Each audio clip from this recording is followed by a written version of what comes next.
ามแลตะเวนแดงลับดงตึกสูง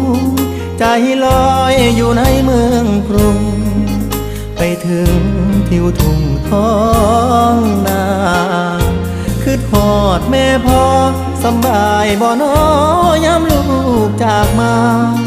ฝาเฮือนแอมตองมุงยาหลับตายังจำฝังใจมาอยู่เมืองไกลบ่อุ่นใจคืออยู่บ้านเฮาหาปลาหน้าหวานเกี่ยวข้าวของขึ้นเหล่าลาบขม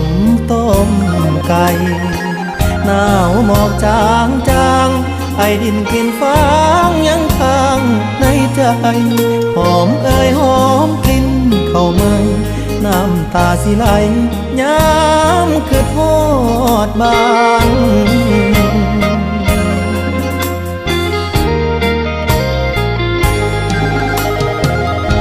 คือทอดเงินสารป่านนี้เป็นจังใดน้องขอเพิ่นไว้ก่อนเด้อพ่อนี่พ่อก็สอ